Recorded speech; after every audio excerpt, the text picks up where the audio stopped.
their Louis bag from TJ Maxx. If you can. What is the black book? What is the black book? What is the black book? Poke it out, whoa. Poke it out, poke it out, whoa. Bad bitch. Okay, so before we get to just seeing it, who are we? Because it's been a little minute, maybe people forgot. I want y'all to forget. Doubt it, but okay, I'll start. I am Haja Kamara. I graduated from UCF in, what was it, fall 2018? Fall 2018, I graduated from UCF with a psychology degree. My name is Ndidi. I graduated from UCF fall 2017. It's been a little minute, but that's okay. And here we are today. You already know it's Mr. Red Bottom, Louis Bag, Hot Boy Fritty, Hot Boy Prince Fritty. Show them the red bottle. Hot Boy Prince Fritty. Hot Boy Prince Fritty. I graduated with Haja. We graduated in December of 2018. Nobody really knows what the black book is, but aside from that, what are we going to be talking about today? I'm gonna give y'all a financial video. This is like the first part of the financial video today. It's entitled Fritty's 5-Minute Financials. That's all y'all get. Y'all get 5 minutes to get your life together. So that's what I'm talking about today. What are you talking about today? Well, today I'm gonna talk about something that's popping, something that's hot. Okay. Hot girl summer. Hot boy summer. Oh, I want to say, what about the hot boys? What about the hot Definitely boys? can't forget about the hot boys. So we're gonna talk about a hot girl and a hot boy. And what I feel the criteria is for you to be considered one of these things. Hold on, because you know we out here with a hot boy summer. See, Out here with a hot boy summer. I'm gonna get into that. I'm going to bring a little more serious side of the show today, and I'm going to be talking about When They See Us. So if you haven't heard about it, just stay tuned. I'm not going to release any more information until we get to my segment. When They See Us, we're talking about it here. Oh, it's about to get 100 bands, 100 bands, 100 When it bands. comes to finances, there's a lot to talk about. So I couldn't really fit everything into just one video. So I'm gonna talk about a few different things that are kind of like the basics. And if you ever took a financial class, you'll kind of know what I'm talking about, but if you didn't, then I'm gonna try to break it down as much as possible for you. So the first thing we're gonna talk about is T accounts. And if you don't know what T accounts are, they're basically just like what it sounds, which is like a T. And it's kind of how I started with managing my money, basically, just my cash flow of money. The left side of the T is all of your credits, and then the right side is all of your debits. So this is gonna be everywhere you go. When you pay your rent, your bank statements, they all have T accounts. They're called ledgers. So some may refer to them as to ledgers or T accounts. So when I first started noticing this, I didn't know what like the left side was or the right side was. But when I actually got a good understanding of it, when I took my financial classes, it helped me out as far as like how much money I was spending each month. So something that really helped me out with managing my money was actually looking at all my expenses and kind of like having a projected amount of money that I want to save for the year. So I will sit down at each end of the year and map out my yearly expenses, all of my fixed expenses. And then I do it monthly and weekly. So that sounds like a lot, but I'm telling you, if you do it, you're gonna see yourself saving so much more money because you'll know what bill is due, when it's due, when you can save, when you can spend. That's kind of how I got ahead because I came from having $0 in my savings accounts to like, you know, it's a couple of zeros, I ain't gonna say how much is in there, but it's a couple of zeros in multiple savings accounts.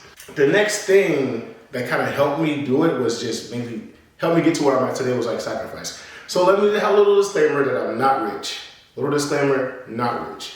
Everybody thinks that I'm rich because of, you know, some things that I have, but I'm not rich. I was just kind of smart with saving my money.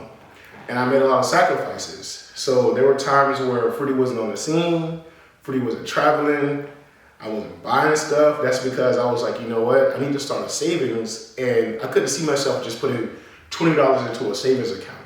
I kind of had to start large.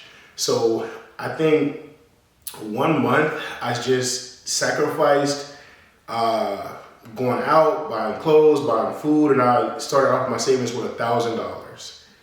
And I just used all the food I had in my house until it was done. I mean, I was eating noodles I was eating and I don't even eat noodles, but I was eating noodles until I got to my next paycheck that I was able to actually start spending again.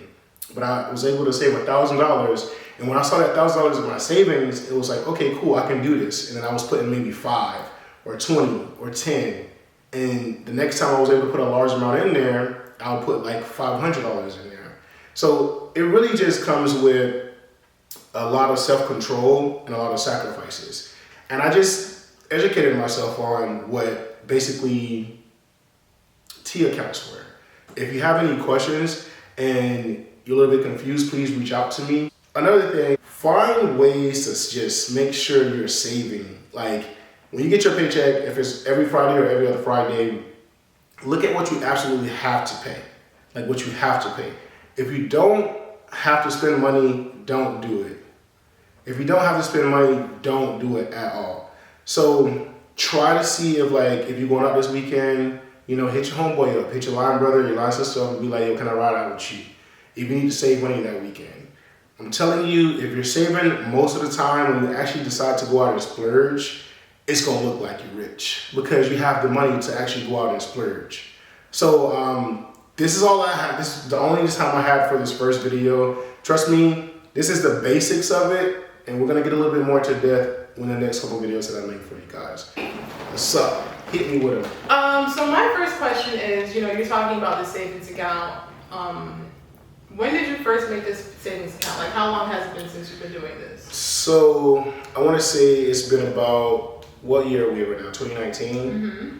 Since 2015 is when I was like, okay, I can't be living paycheck to paycheck. I can't keep calling home and asking my family for money. I actually was like, let me try to think ahead and plan. And that's when I opened up my first savings account.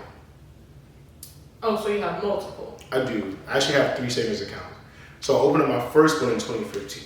I only have 1 savings account. Yeah, I have 2. Okay. But that's like by default, I would say. But so you did the savings accounts on purpose. On purpose. Right, because I have 2 banks. Yeah, I have 3 banks. Okay, so that's how you have them. Okay. Mm-hmm. So I mean, I need to catch up. But no, so my question to you, Fritty, is you say you're not rich, you got the Louis, you got the red bottoms, you got the Infinity, you got the carrots on your neck. It's not even like he has one of each though. Like he has multiple of all of these items. Like I have a Louis bag. It's nice. I got a Louis and a mini Louis, okay? But my thing is, how did you know, okay, it's now time for me to go ahead and treat myself? I can go get that. You don't have to go to every event. You don't have to be on every scene, every social, because that stuff is going to kind of require you to spend some type of money. You're going to probably have to use gas in your car. When I got to a certain goal, I have short-term goals and long-term goals. So as I said before, I plan out for the year, I plan out for the month, and I plan out for the week. So there's a lot I do within that planning for the year, and a lot I do within that planning for the month and also for the week. The week is more so like a lot of maintenance, just because it's a weekly thing. Right. But once I hit a certain goal, I reward myself. So let's say when I bought these red bottles, I can't remember when I bought them, but like I had just hit a goal. And I was like, you know what, I'm gonna reward myself. I haven't gone shopping. I've been really good with buying food. I just haven't really spent that much money. So I have 3 different banks because one is for my bills.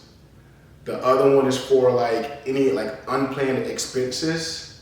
And then the other one is mainly for my savings, like my huge savings. All of them I have a savings account, but my huge savings is one of my other banks. So I just never touch that money. I just have a savings account for that one. The other 2 bank accounts, I have a checking and a savings. But the third bank account is just a savings that I just never touch. I check it every now and then just to make sure okay, I'm hitting my goals, but I never touch that money. I make sure I have the self-control for myself and discipline myself, because when you get out of your parents' house, you kind of just lose discipline if you don't teach it to yourself. So I just make sure that I'm very disciplined, and if I hit a goal, then I act up. Meaning that So act up, you can get snatched up. You kind of just gotta know your budget and how much you have to spend. It looks like I'm rich because I kind of just do a lot of things a lot of times, very often. Very extra. Because you're extra. But when you accumulate all these things over time, like my first Louis bag was bought in like 2013. And then I bought another one like the next year. And then like, you know, so I have all this stuff now and it just looks like, oh, it's a lot of shit that he has. But people don't know when I started buying these things. Mm-hmm. You know, people don't know like if it's been accumulating over the years or if I just went to the mall today and just bought all this and shit. truth be told, people don't know what's in season or out of season. They don't know if the Louis bag dropped this year. They just know it's a Louis bag. Right, Louis. They don't know And the they red need to bars. stop tripping and go get their Louis bag from TJ Maxx. If you Ooh. Anyway, no. Okay, so thank you, Fritty, for your financials. Next, we're gonna go with Haja, hot girl, hot boy summer. Oh yeah. Real hot girl shit. Yeah, I'm in my bag, but I'm in his too. And that's why every time you see me, I got some new shoes. Alright, hey y'all. It's time to have a little bit of fun. Haja's qualifications to be a hot boy and a hot girl. And yes, I do call them qualifications because it's like an application. Like you have to just, like it's something you have to apply for. When we want to ask you, are you a hot boy or a hot girl, you got to give us your resume, honey. What do you have? Like, let us know.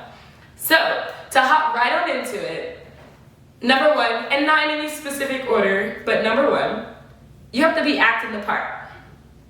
It's not enough for you to just be claiming you're a hot boy, claiming you're a hot girl, putting it on Instagram, putting it in your caption.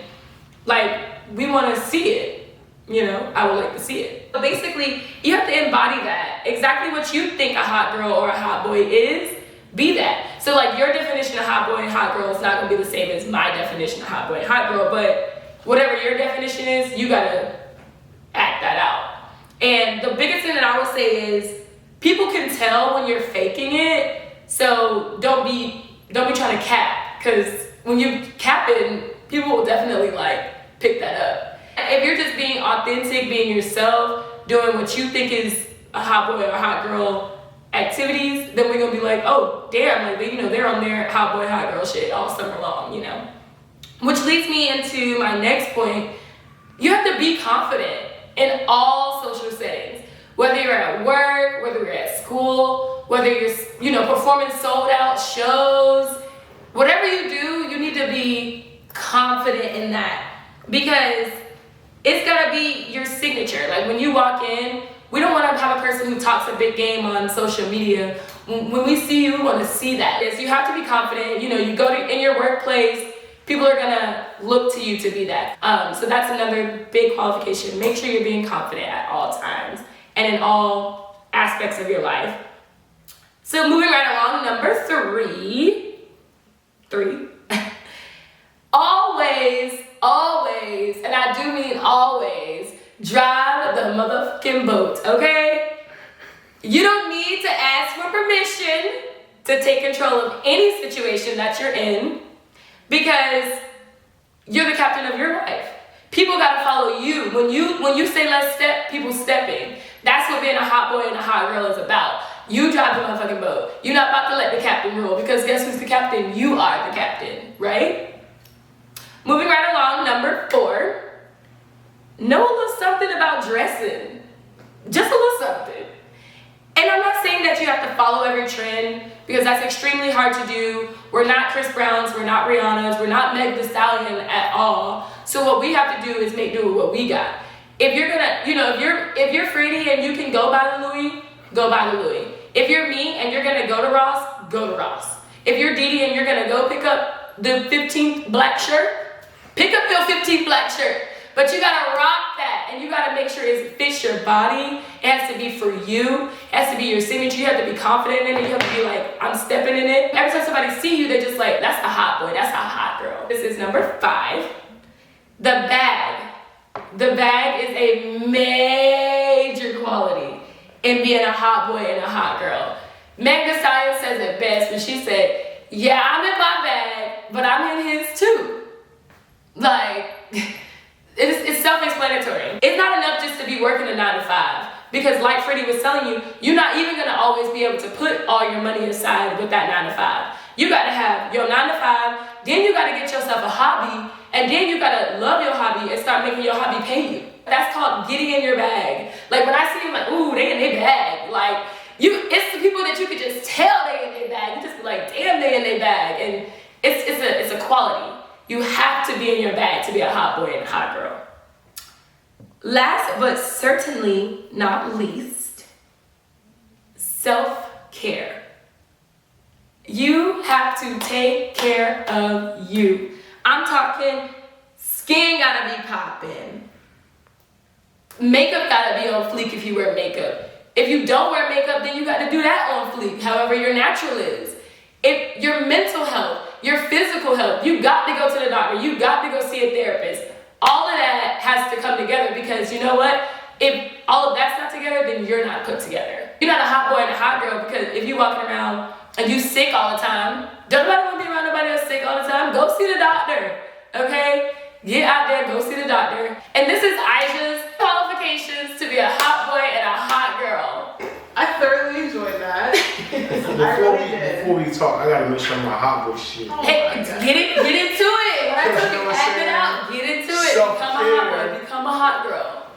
All that, you know what I'm saying? I'm here. Take care of yourself, Fritty. Take care. Oh.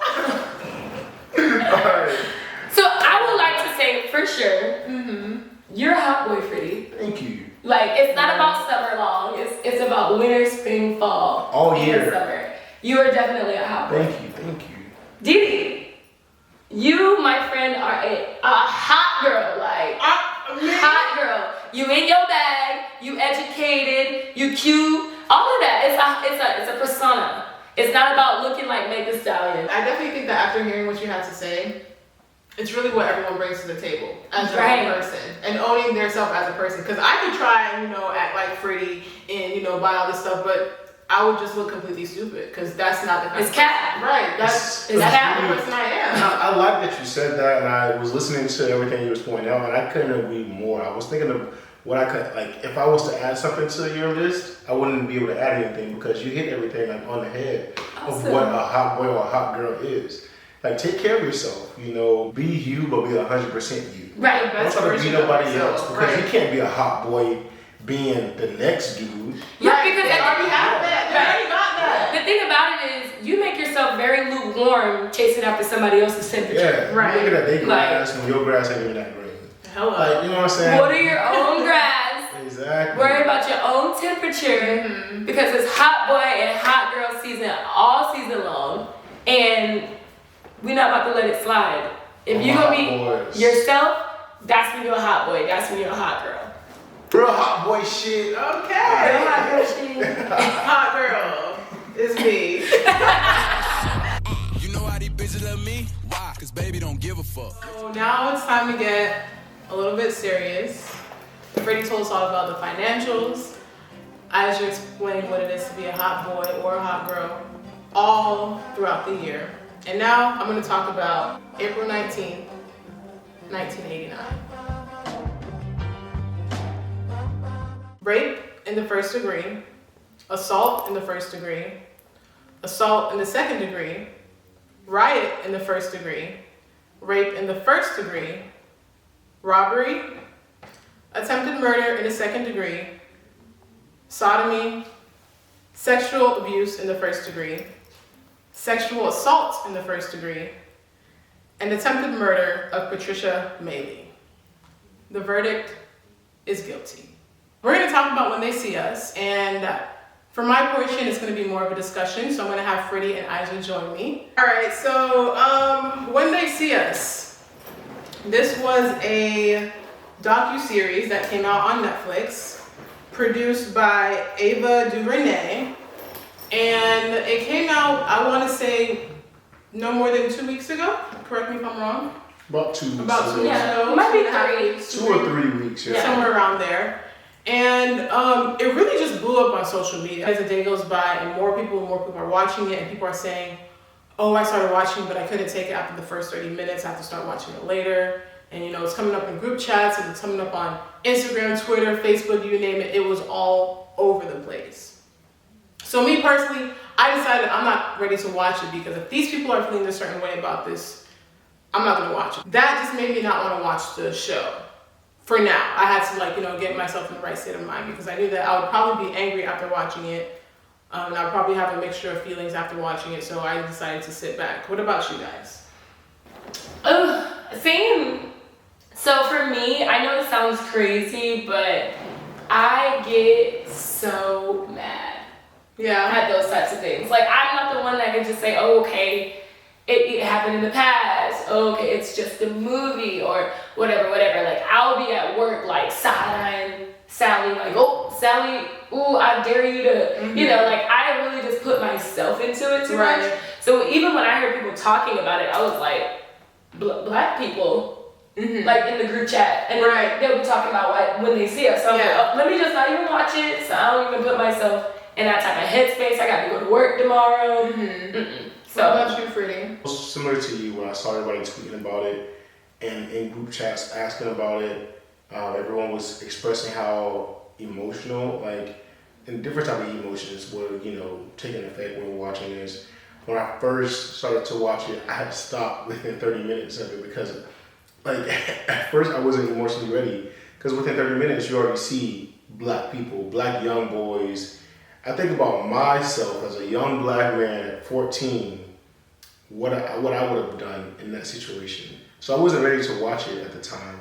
So I think the next couple of days is when I kind of like just got control of my emotions. So I was like, okay, cool, I'm gonna watch it. I have a lot of control of my emotions. So when the first take, I didn't have controls of my emotions. It kind of made me like upset that I couldn't, control myself to watch this thing without getting upset. Because I wanted to just like find that lady or those people, like everyone who just accused these young black guys, young black boys, kids of this crime and kind of just like make sure that they got what they deserve.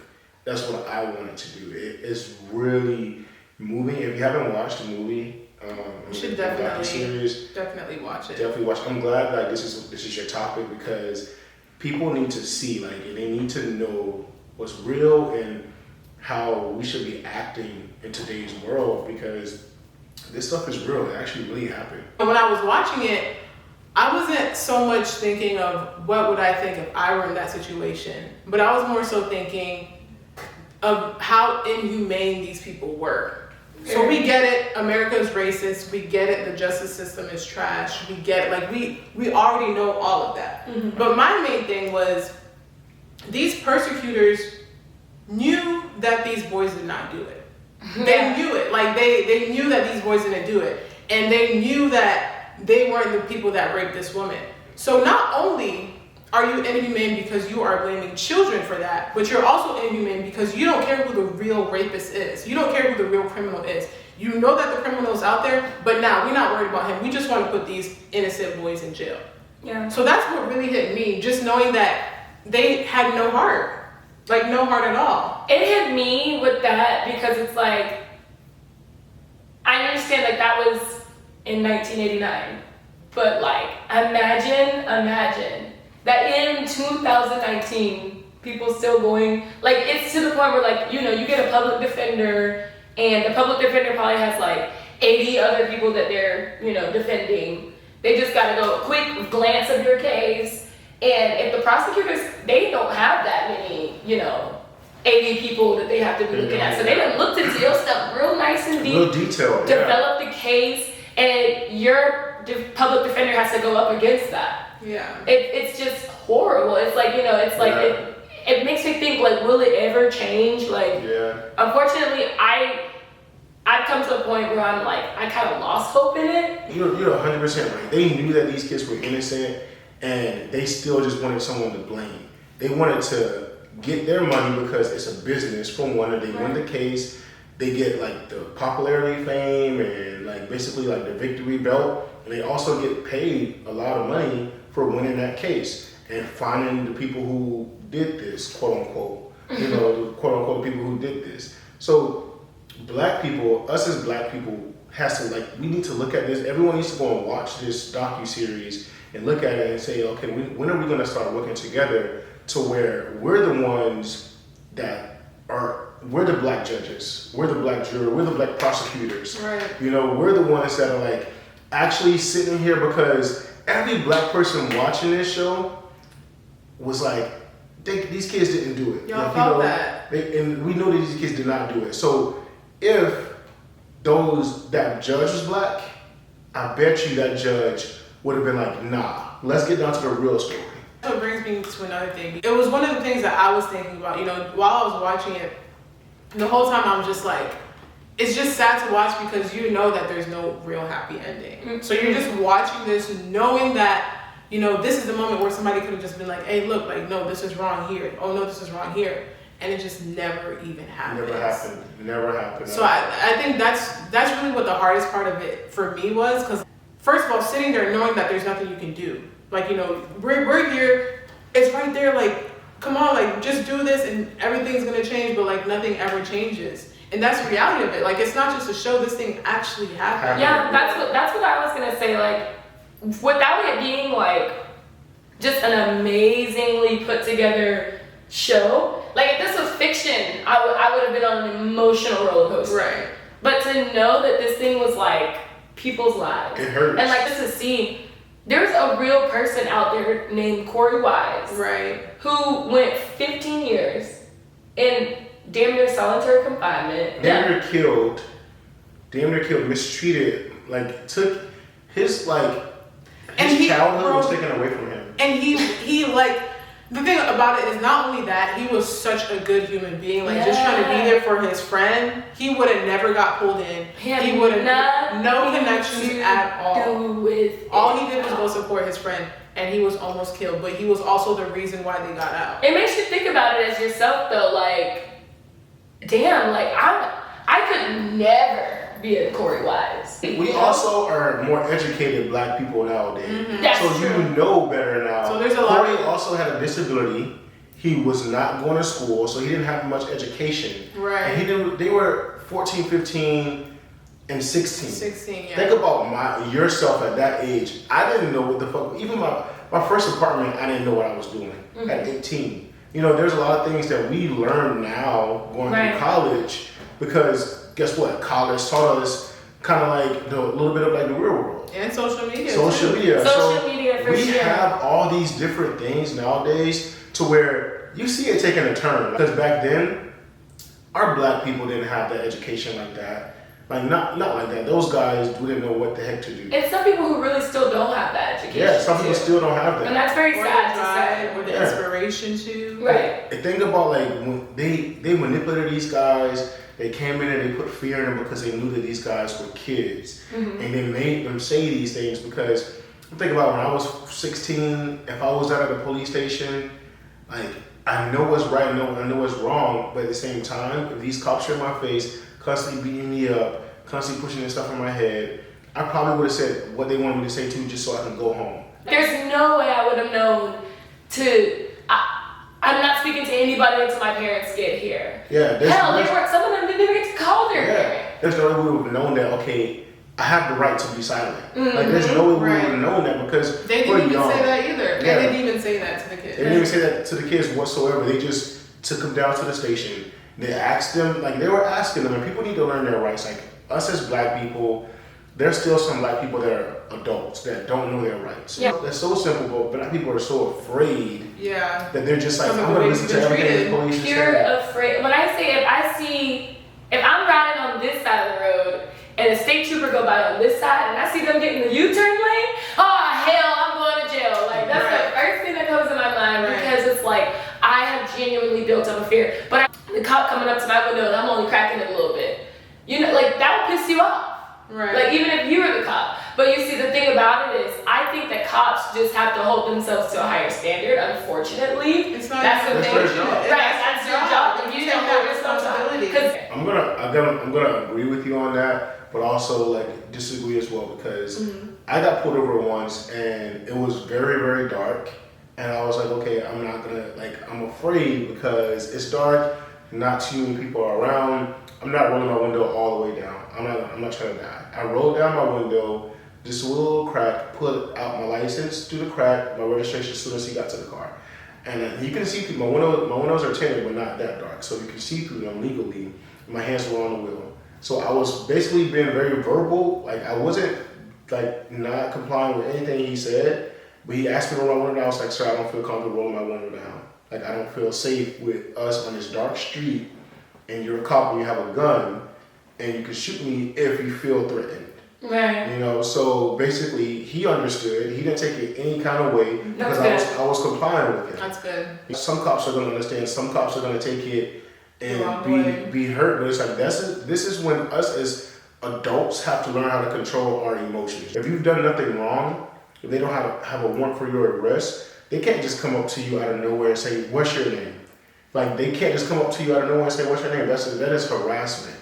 You can be like, what are you asking me for? Right. You can, but people don't know that. Black people don't know that. Yeah. I honestly didn't know that until you were saying. If police come up to me and ask me honestly right now, like, what's your name? Haja.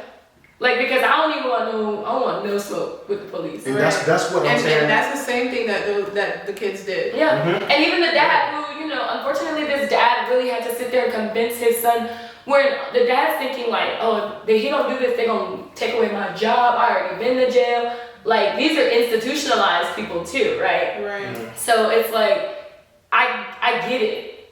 I hate that dad did that, but I get it. Like, they really threatened everything that he's been working for. Right. They really, like, put everything on the line. These literally were just kids. And the hardships we have to see, the hardships that we have to endure and go through, but at the end of the day, we're going through them.